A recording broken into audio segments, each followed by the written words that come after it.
Oh, hello.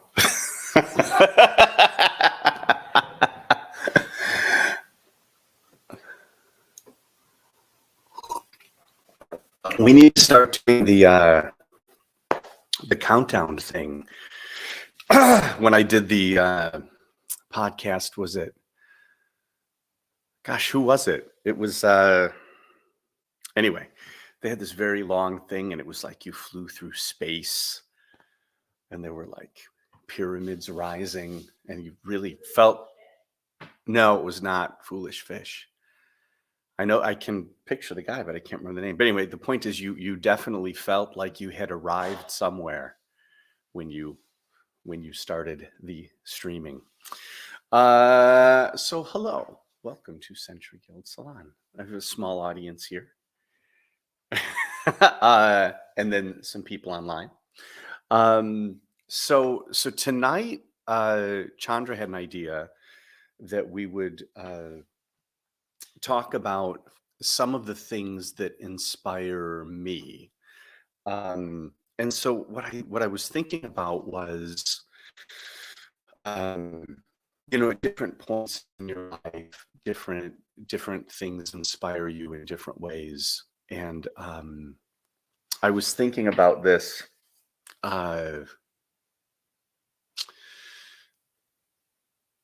My son wants to, like, we were stopping at the chiropractor on the way home. I like to get chiropractic adjustments, and he wanted to get home to his desk. And one thing that I've been trying to show him with walking around the neighborhood, things like that, is that we live in a world that is a tangible world that is constantly changing, and that we have experiences every moment, whether we like it or not. And that if we try to kind of shepherd ourselves quickly from one experience to another, we're missing a lot of what the world is and what the world wants to show to us. And I was kind of comparing it to if you're riding in the back of a van as opposed to being like on horseback. If you imagine traveling the country on horseback, you saw everything. It's very easy if you're in the back of a van to just kind of be tuned into your book or your phone or whatever. And so in trying to get him to engage with things in the neighborhood, meeting neighbors, other stores in the area, it was making me think about how much I like to avoid in my life.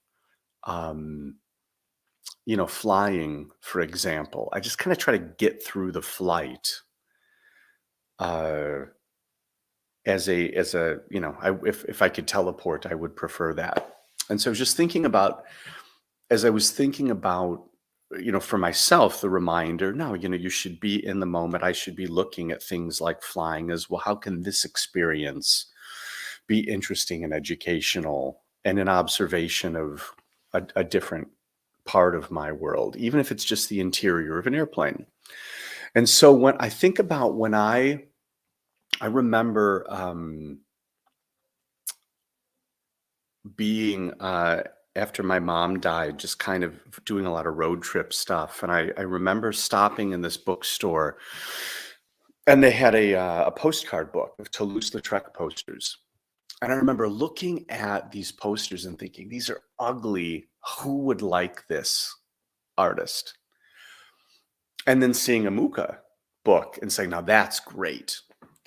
And then I think about how much, as my evolution occurred with my life experiences through observations of world and life, how much I understood what Toulouse-Lautrec was doing, and how much more inspiring that was to me in understanding the way he was making the art that he was creating. And with Mucha, I did lose interest in him that was renewed through studying Le Pater. And I think what it is I was sensing on some level, this is advertising. And what I was experiencing with Toulouse-Lautrec was this person was living in his life. This person was not, there was no part of him that was in the back of a van or under a blanket on an airplane. He kept an apartment in Montmartre, and he would have dinner with his mother on Saturdays in the nicer part of town, and then he would go live in this rougher area, and he just completely immersed himself in these things that he was drawing, and so it comes through. And so all of that are just things that I was thinking as I was thinking, well, what's inspiring me now? And also kind of looking at things that had been inspiring to me at different points. And so one of the pieces then that I wanted to share is a piece that was kind of a landmark for me, in that when I first saw it, I thought of it like an anime poster or something. It seemed very anachronistic. The poster is from, oh God, I should have looked these years up. I think it's 1919. I could go look right now. It's right by me. I think it's 1918 or 1919. And it's from a stage performance in Munich called Shadows and Light. And the artist is Walter Schnackenberg. And before we show you the images, let me just tell you a little bit about what was happening at that time. After the First World War, Germany was decimated financially.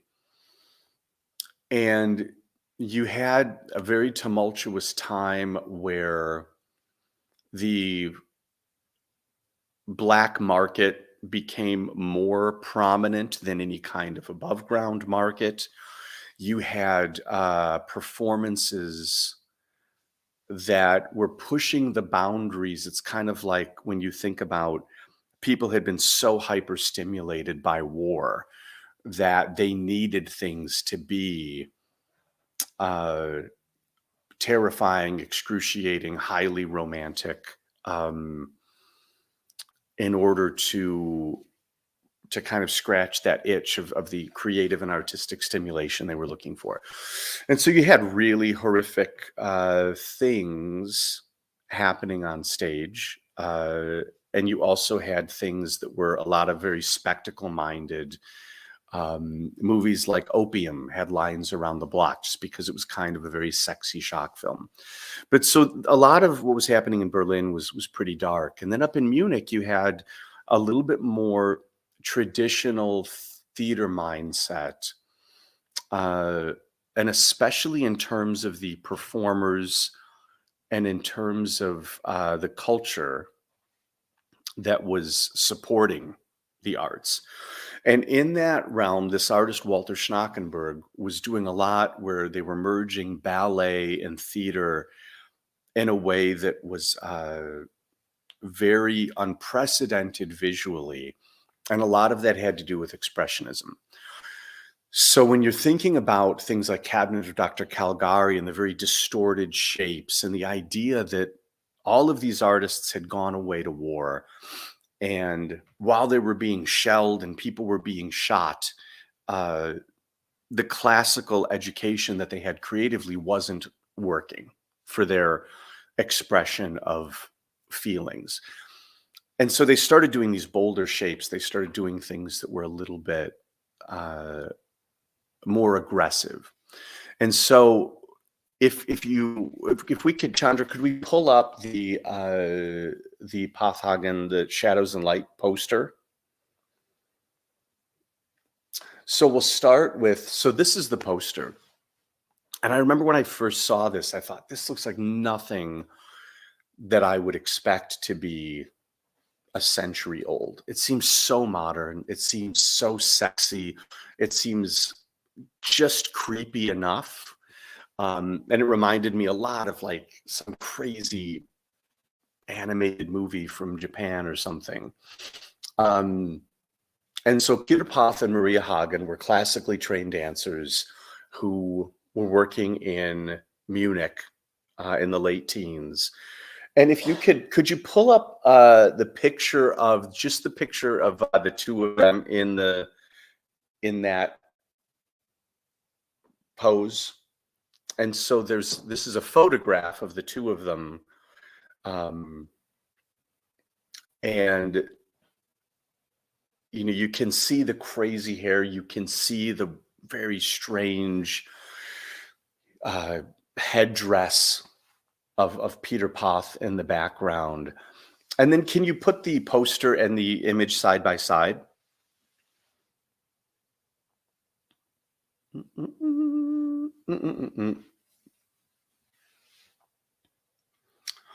So one thing that's interesting is of course the live performance photo looks incredible. So fantastic and cool.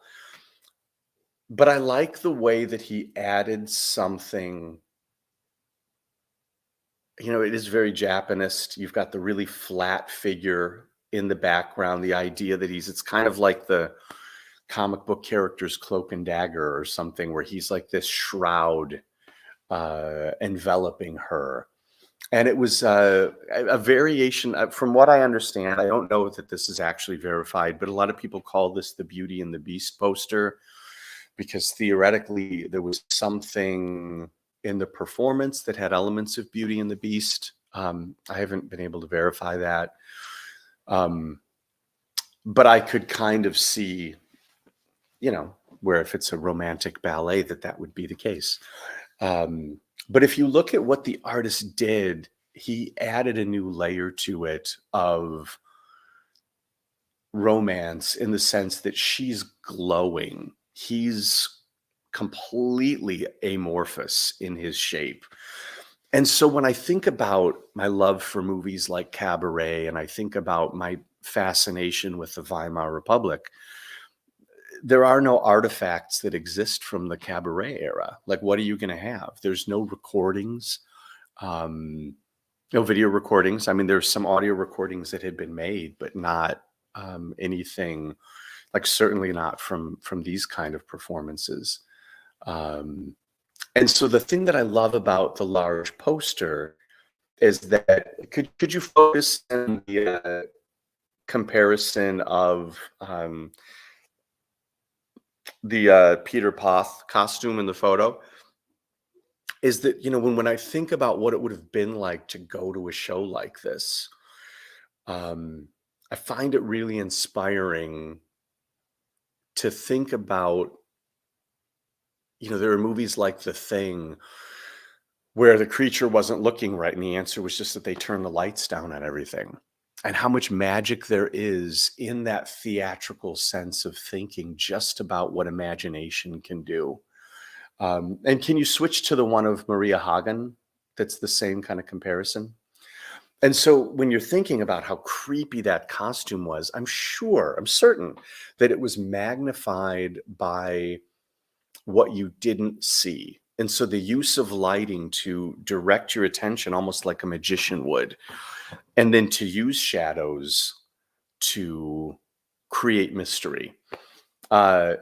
Just the shots of Maria next to the photo, next to the poster, honey. And so to me, that's inspiring, especially as our digital age becomes so omnipresent in our world. Like, where's the mystery, and what's the value of mystery? Just the shot of Maria Hagen with just her face and the face of the poster.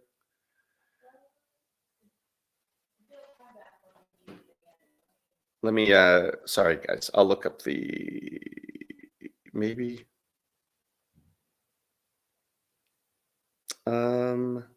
It is Poth Hagen Photo 4. It's a very sophisticated slideshow here. And so with this photo that we're going to show you, like, I think about this. I think about when you were a performer in an era like this. PR isn't what it was today. No one had Instagram. No one had marketing teams. I mean, a poster was as close as you would get. And so what had to happen is, I'm sure the posters played a huge part of that, but that was that and word of mouth were all that we had, all that they had. And so when I think about like this shot that we'll pull up now, um, who she was as a performer. I mean, for Peter Poth, like, who knows what he looks like? You'd see that monster in the poster, and then you'd see uh, him at the show. But then you look at, like, look at her on the right, and then look at how beautiful she's illustrated in that depiction on the left. And I think, this has been one of my biggest challenges with people that are spectacle artists, whether it's you know I actually don't want to name any names, but anyway, the point is, like, if it's a spectacle artist where it's all about, look how shocking my fashion is, um I feel like it's almost like the style has overtaken the substance. And what I know of these earlier eras is that the substance is what came first, and then these depictions were just the byproduct of that. And so when the another piece, so that this is particularly inspiring to me because of, first of all, being a glimpse into, you can pull the poster back up again. So first, being a depiction of that cabaret era. And so it conjures all of that mystery. It really connects it to my brain in a modern sense, in that it isn't a quaint 1920s kind of thing. It feels very vibrant. It feels very present. And then also that just the idea of where you put the light and where you put the shadow. And I mean that in every possible sense of the metaphor, whether it's marketing, whether it's in the performance, whether it's in a presentation, whether it's in the way you're thinking or not. And it connects me to that era in a way that inspires, I guess, yeah, everything that I do. And then, so the next one you could pull up, Chandra, is the poster that's behind me. Because we'll kind of continue. This poster is from the same year, or a year later. It's from a year later. And it's a poster for a film called The Invisible Thief. And Joseph Fenneker is someone who's moderately known. There was a theater in Berlin called the Marmor House that hosted the premieres for a lot of major films, Cabinet of Dr. Caligari, things like that. And so in that era, and I'm trying to think of what other movies that people would know that are right from that era. Student of Prague, Nosferatu, a lot of those kind of films. They wouldn't have wide releases the way we think of something today, where it would pop up everywhere. They'd have a limited number of film reels, and so they would play first at Marmor House, and then it would wind up kind of moving out through the provinces and into other countries. And so Joseph Fenneker was the in-house poster designer for Marmor House, and so you see him on a lot of premiere posters.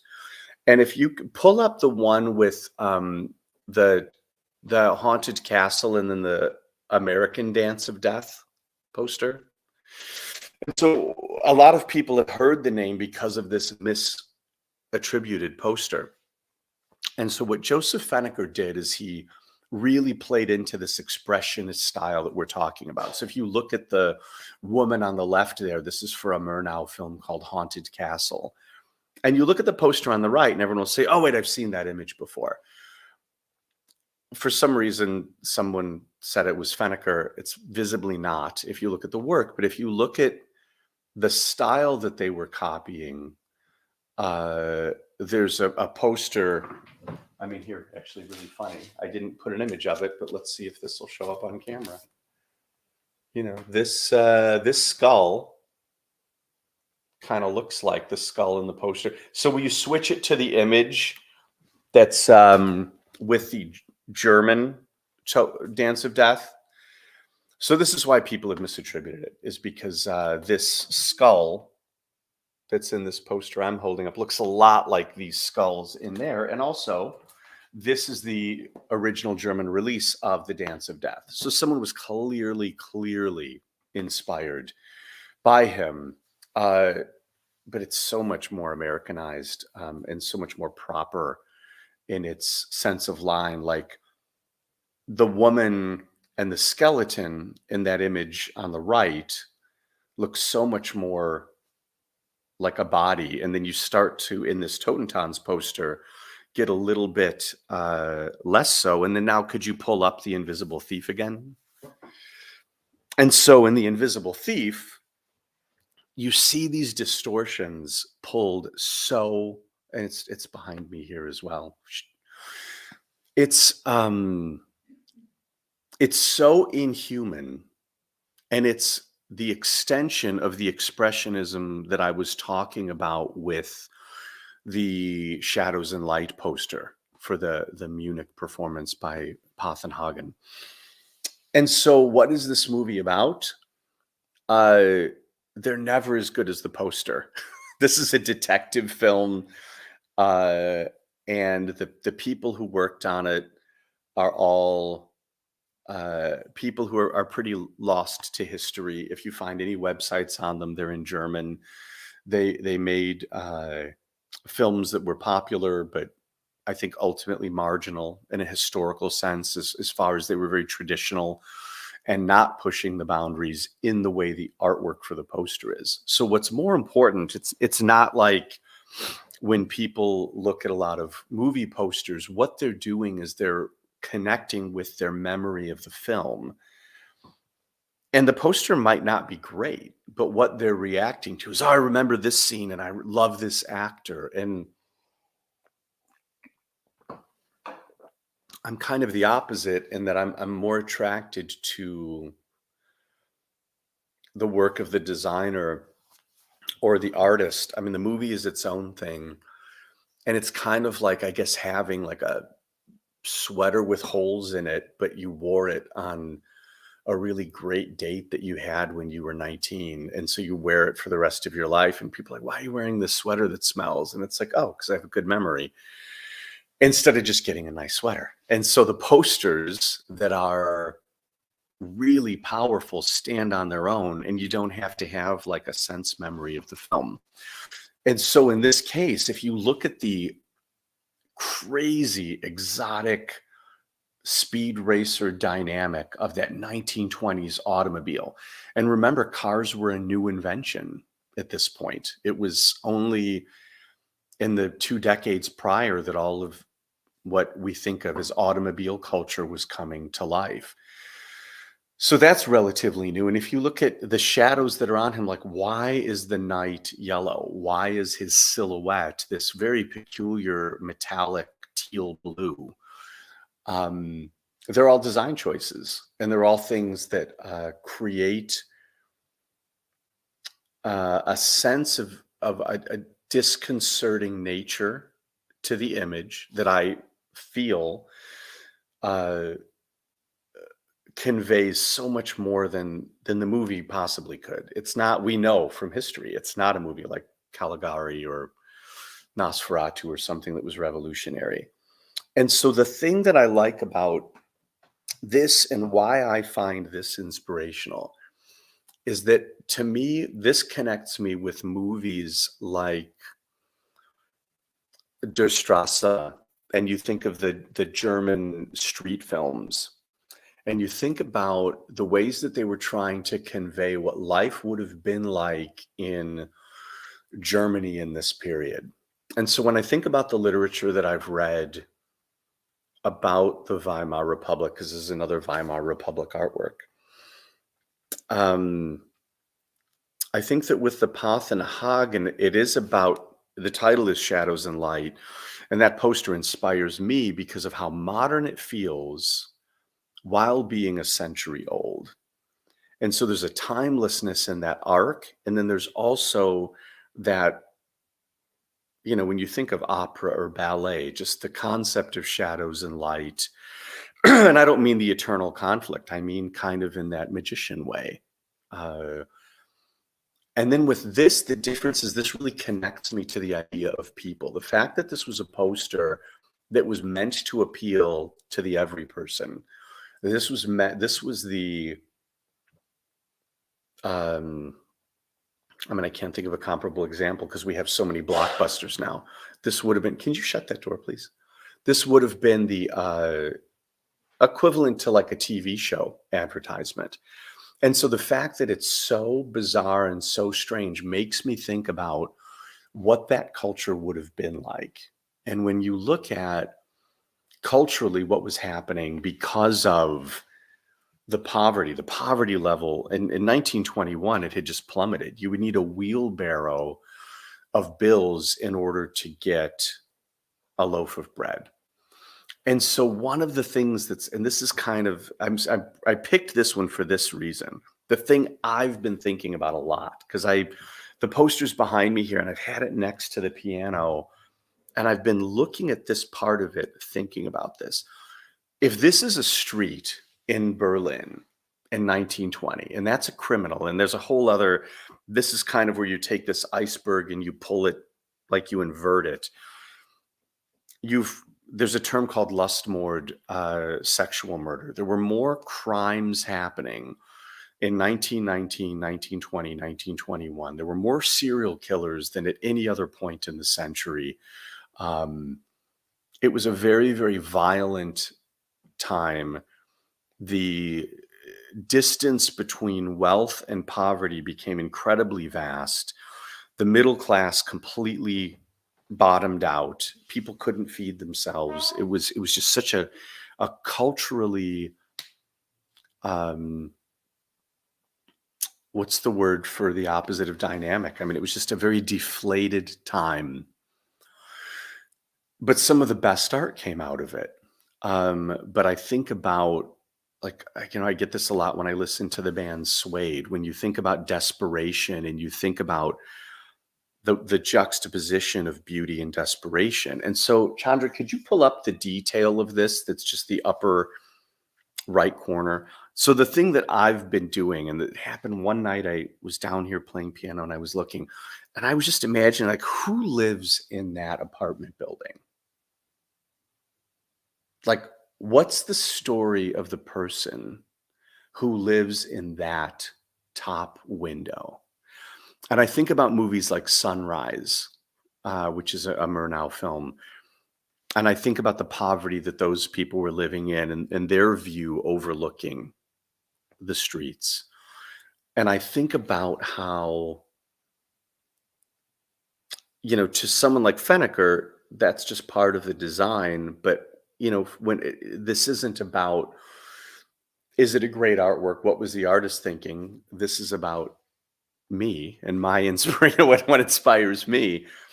And so the fact that I can take all my understanding of what Weimar Germany is, of my understanding of culturally what was happening with the poverty level, and then creatively, and then thinking about forgetting even that this is a movie and just thinking this is a criminal creeping down the street at 3 a.m. There's some police car or something charging toward him. Well, who are the bystanders to that? And so this particular artwork has been very prominent on my mind for that reason, for that window. Before we move to a different realm, are there questions here, Chandra, that I should be looking at? I'm very far from the computer. Forrest asks, could everyone afford to actually go to the cinema back then? That's the fact that the lines were around the block tells me yes. Understanding what I do of the financial culture, I think that the financial culture didn't really bottom out until January or so of 1921. And I think that these movies were happening, like this one was from 1920. The Dance of Death was 1919 or 1918, I think, 1918. The point is it's all in this 3-year window. And so I think that um, the solid answer is I don't know, except for the fact that I've seen these pictures. So I don't know what happened in 1921. I do know that there was a black market that sprung up. People were still exchanging goods, services, things like that, but it wasn't with the Deutschmark. It was definitely, things became a bartering system. And I will do some research on that because I actually don't know the answer to that specifically, and that is a very fascinating point. That's a really good question. Um, Looks like a hallucination from a Bauhaus concert. This is true. Are there any other? I have to lean on a frame, guys. I'm sorry. Are there any other questions about this? That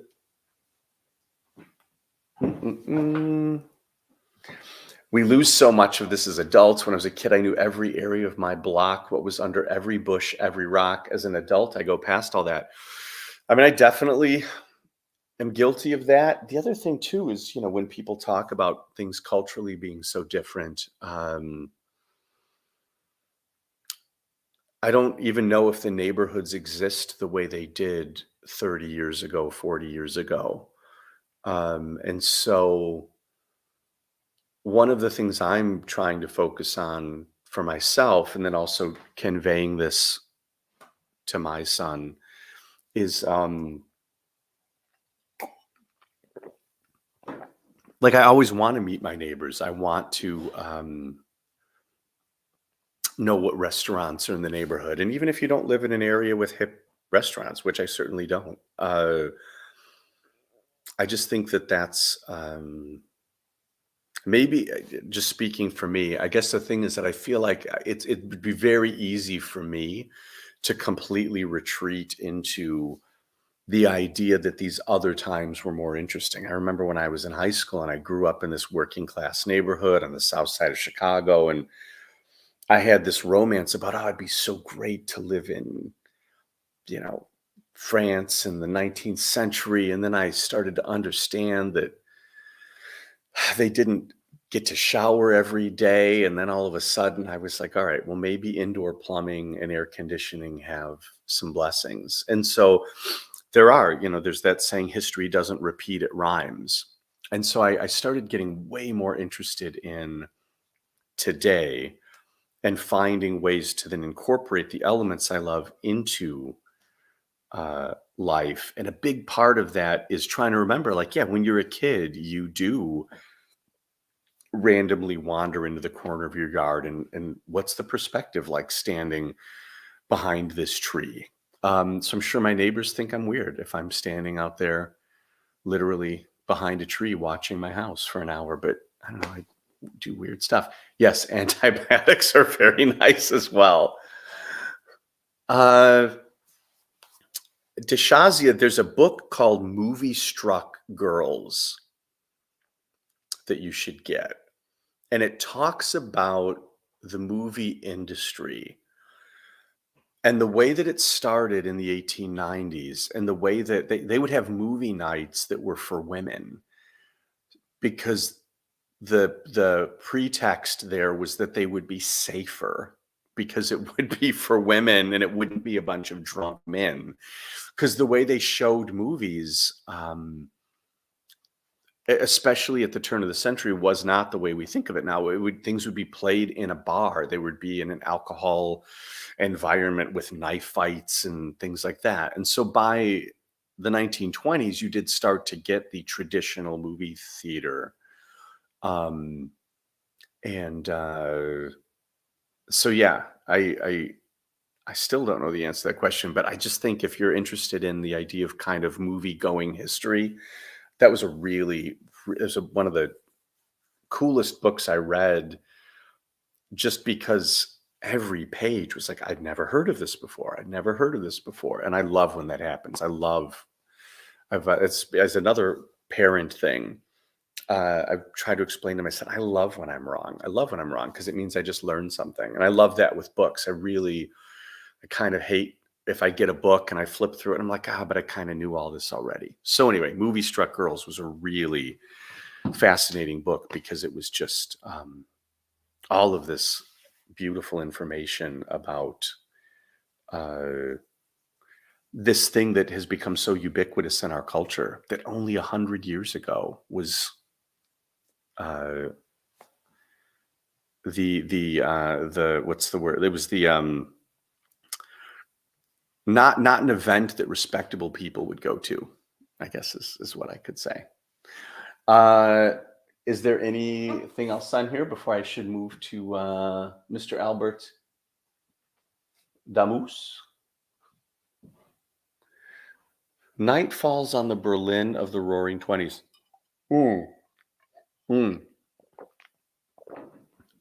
Tashazia, the book Lustmord is a really great example of, I love that book. It is so hard to read. You couldn't just give that to someone and be like, oh, you'll think this is interesting. But then if you tell them the stories in it, they think it's fascinating. It's a great book. It's a really great. Maria Tatar, I think, is the author. I don't have that Taschen book, Forrest. I should look at it. When I was younger, I loved Taschen books. And then what happened is, as I got older, I started finding books that were deeper dives into things. And so I admit that I kind of tune Taschen out now. So I will trust your recommendation. This will probably be my first Taschen book in 20 years, buying this one. I love what they do. It's just a lot of it feels kind of, again, it's a great entry to a lot of things. I'm assuming this is going to be like one of those funny snob comments. I'm assuming everyone here has read Voluptuous Panic. Empire of Ecstasy is a really good one. Yeah, Cat just held that up. But yeah, Voluptuous Panic is the Bible. That's the best one. But I will get that other book. I literally have a wall filled with all my Weimar era books. And yeah, it's hard to top Voluptuous Panic. And Lustmord is another really, really good one. But so then the third one, it's really funny. I was going to pick 5 and I thought, I don't know, I like to ramble. Maybe I should just pick 3. And I'm glad I picked 3 because I see now that we have 21 minutes left. So Chandra, the one I'm going to put up is, I do have that Russian avant-garde film posters book. That's good. This is the, whoa. Dun, dun, dun, dun. So this is the third piece that I wanted to talk about. It's not a poster. It is a stoneware vase from the 1880s by Albert Damus. And when you look at, so Chandra, will you pull up the large photo of this? Because I'm sure this doesn't really translate. One of the things with ceramics is that they don't translate well in photos. The reason it was kind of the last bastion of what was collected is that they're all unique. If you buy a poster, depending on condition, of course, and fading and things like that, you can see something in a catalog or in a window, or you can tell someone, oh, I'd like to have that, and kind of know what you're getting. And same thing with glass photographs really well. It's very two-dimensional and they all kind of look the same. And so artists like Gallet was trying to create ceramics and realized that he couldn't mass produce them in the way he could glass. So then he started making glass, became wealthy, and everybody's heard of Gallet glass. But like his friend Clement Messier, kept doing ceramics, and no one's heard of Clement Mossier. And so the artists that made glass were very popular in a mass marketing kind of way. The artists that made jewelry couldn't ever mass market it, but the reason those things were selling for fortunes is because they photograph so beautifully, and you can create the perfect light for it. And then same thing with poster art or furniture. You can really create a great sense of what it's like to be in a room with something for optimal conditions. And that's impossible to do with ceramics. You can't. Like, no matter how beautiful, my friend Doug Benning took this photo, and he's a brilliant photographer, but it's still not the same thing as physically seeing all of the texture, touching it, like the way the surface opens up and explodes, and it creates kind of this constellation of nebulas meeting supernovas. And if you, Chandra, could you pull up the detail photo? So when you get really, really in on a surface of a great, great ceramic, and can you zoom in on that? The bulbous drippiness, the way that the metals that are in the glaze react with each other, and the way that they engage or repel is genuinely alchemical. It is the purest relationship of letting go of an artistic process. And so if you can't pull in on it, that's okay. Just go back to the full one. So when this vase was made, what the artist probably imagined is that these leaves that you see on the face would be defined, and that it would have this thick glaze surrounding it. But where the mixture, the concoction that's painted over this, of this thick glaze, where the metals would store the heat, and where it would expand, and then where it would retract, and where it would start to then dip around the thing that he had tried to paint on with these other metals, was ultimately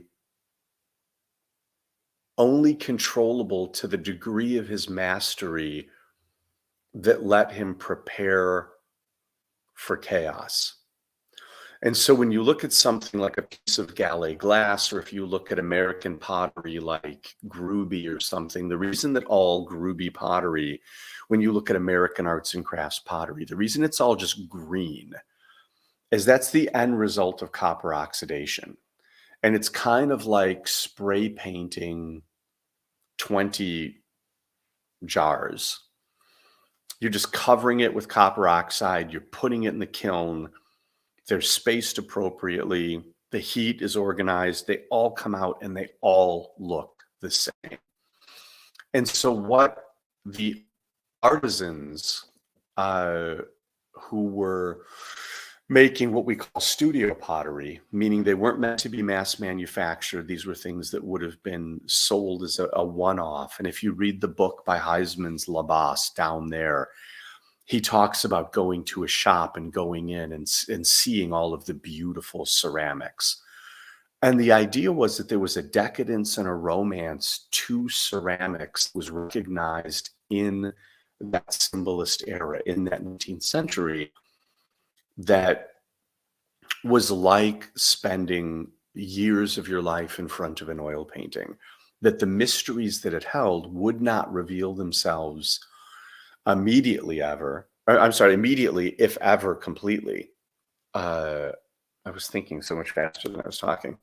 And so when we think of our disposable culture, and I was trying to explain to someone earlier today about how a movie like Black Adam people will know it's terrible and they'll still go see it because they want the spectacle.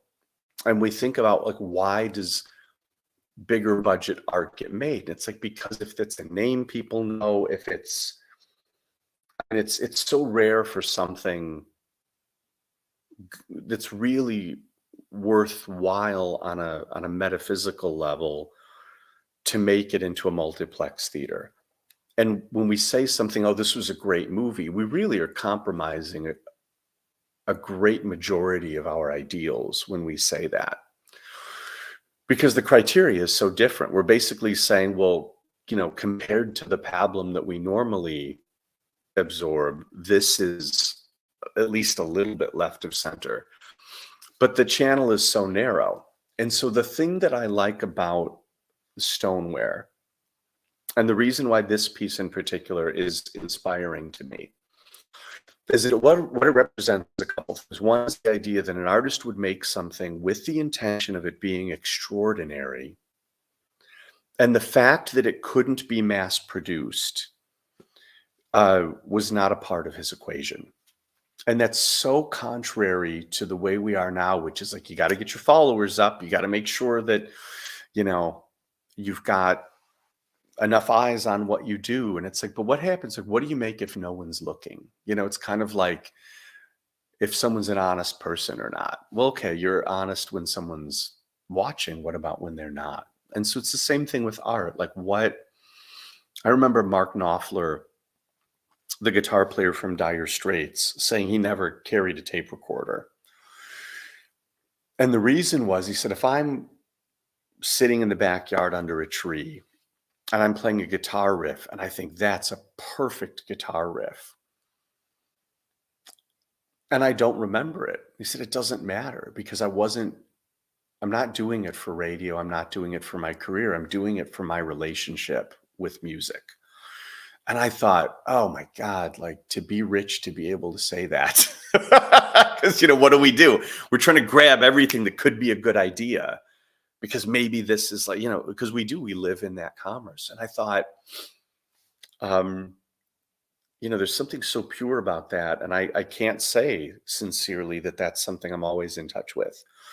And I do think about, which book should I be doing? And Le Pater is a great example. I didn't think that would do well.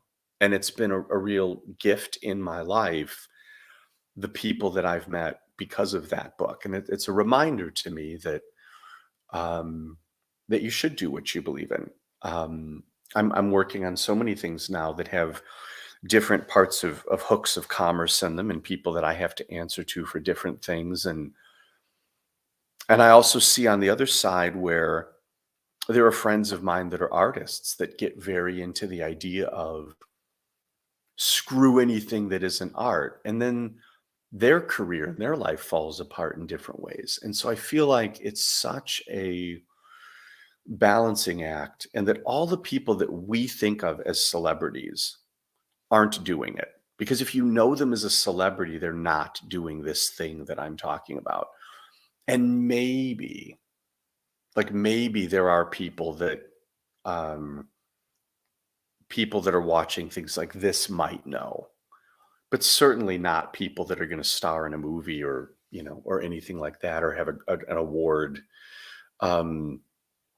And so the thing about this is that the reason that I love this vase in particular is that I am wound pretty tightly by nature, in terms of left to my own devices, I will overthink things into the abyss. And when I look at this vase, the thing that I'm reminded of is that you have, and Demus was a very famous artist. He's in every museum worldwide. He is recognized today as a master of ceramics. So this isn't some obscure person that I'm saying this about. This is someone that history has vindicated. And I look at his work and I think, okay, so what he did, as well, if not better than anyone in that era, is he knew when to let go. And so he mastered his craft to the point where he said, I'm throwing this form, I'm firing this, I'm painting these images in. I know I've spent decades studying the way glazes are going to work with each other. And a lot of his work is tighter than this. And this one looks almost like a mistake piece. There are parts of the bottom where it was joined to the kiln that are broken off. There are bulbous elements that have exploded. But to me, it's the most beautiful of the vases that I've ever seen that he created. And I'm never ever a fan of saying, well, this other person likes this, so that's like a validation. Something I talk about with Gail all the time is like, yeah, if you have great taste and you know what you're thinking and feeling, you should trust that. But the thing that I when I was questioning myself, like, is this what I think it is that this vase was in the collection of Eugene Flammarion. And Eugene Flammarion is one of the people featured in the Le Pater book. And he is responsible for finding that medieval illustration of the man crawling out from behind the curtain and seeing the cosmos. He was a famous astronomer and thinker in the late 19th century. And Flammarion Publishing to this day is one of the leading publishers of art house books. And so another thing that's inspiring to me is thinking that he could have looked at this same vase the way that I do, and 140 years ago, looked at this. And so the reason I pulled the detail up, and we're not really able to zoom in, but when I have this was shot on transparency. When I blow this up on my computer screen and get in there like a forensic scientist, it's like those images where you zoom in and then another image is created and you zoom in further and there's more and more, and it's some kind of fractal that goes into this, because this isn't computer generated, because this isn't I'll say it as a positive, because this is truly alchemy. It's fire, earth, air, and water activating around all of these metals and all of this alchemy that is ultimately beyond the artisan himself.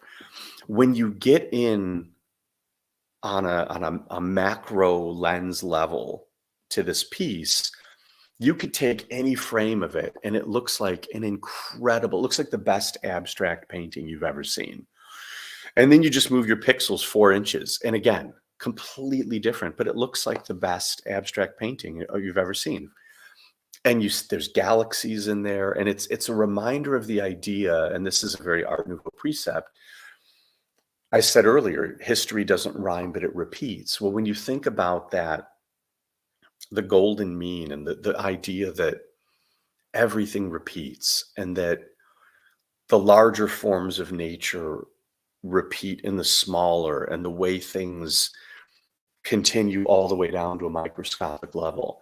The fact that you can get so close to the way the cobalt and the iron are interacting through the mixture and the galvanization of the forge of heat, and that it looks like a galaxy. It opens my mind up to 2 things. And one is the idea that we all say this in words like, well, we're not as big as we think we are. We're all part of, like star stuff or whatever Carl Sagan would say, and, all of these kind of things. But it's like, this is the idea of ritual magic, is the idea of, well, what's the trigger though? What's the sigil? What's the thing that just makes that flood over you? And so for me, that's what ceramics in general do, but especially this particular piece. And then the other part is, and I hinted at this earlier, but I'll say this because this is the thing to end on, which is the idea that he let his skill get him to the precipice but then he let go and had faith that, and this isn't a faith in a deity, but it is a faith in the workings of the universe. It is a faith in the idea that that one molecule of chaos that gets dropped into the well is the prime mover for the creation of a universe. That is the thing that is unpredictable and beautiful and allows an artist to interact with his own work in a way that he might not expect. And then I think for those of us experiencing it, whether it's Eugene Flammarion 5 years later or me 140 years later, that there's still so much more to discover in an artwork. And I think that that's important. I think that that's something that,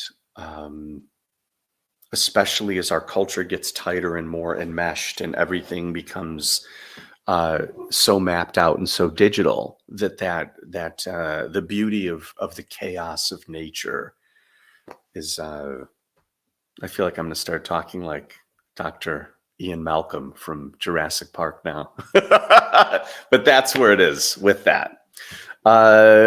So we have 3 minutes left, and I don't know if this was interesting. I literally just rambled about pottery and weird things that I see. But so that's what I see when I look at those 3 things. And I'm very glad I did not pick 5.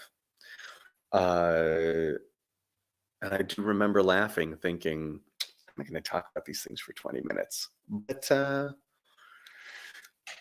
as the dads in line when I pick up my son from school will say, I'm able to talk for a long time. What were you saying? I can't. I'm leaning into the microphone. Let's say it again. I can read your lips now that my glasses are on.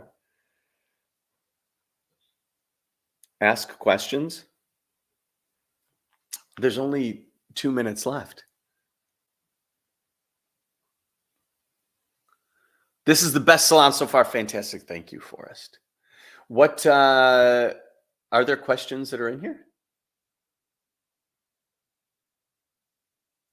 What are you asking me? You can talk out loud. This isn't really going to pick it up. People know you're here, Kat.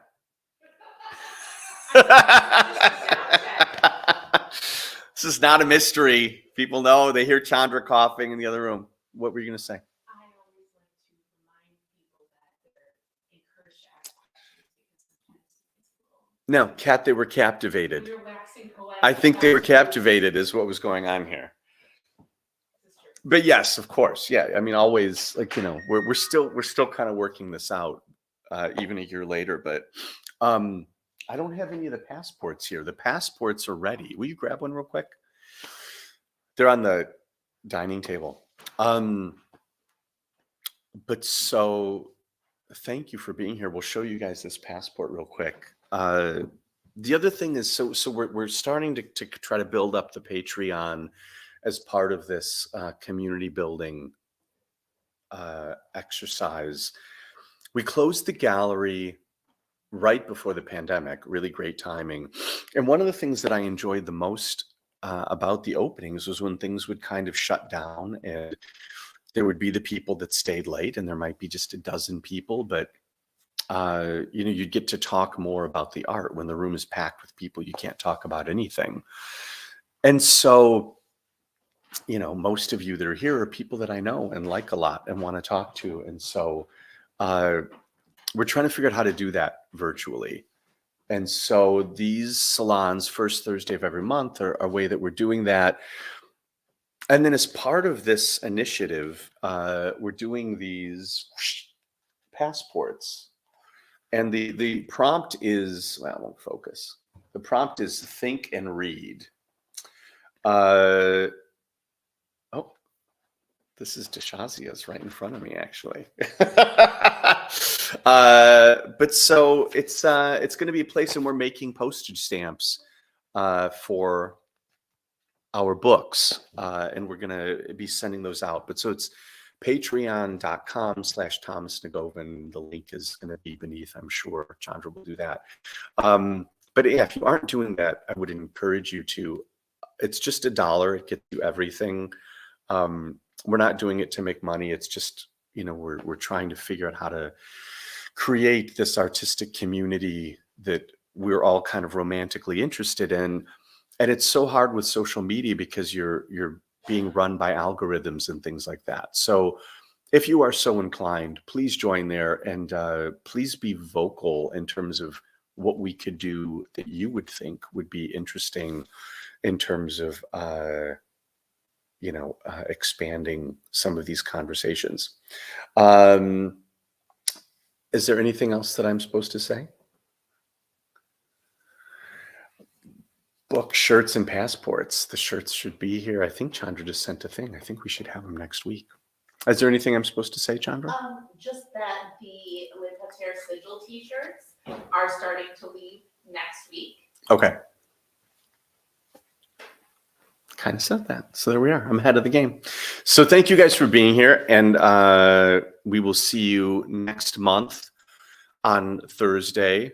And I think that tomorrow I'm going to post some stuff about Aurora, the movie that we made a few years ago, and start talking about some things like the wax cylinder recordings and things like that. And maybe get a little more detail into that stuff. But so thank you guys for being here. And if you have any ideas for the next salon, let me know.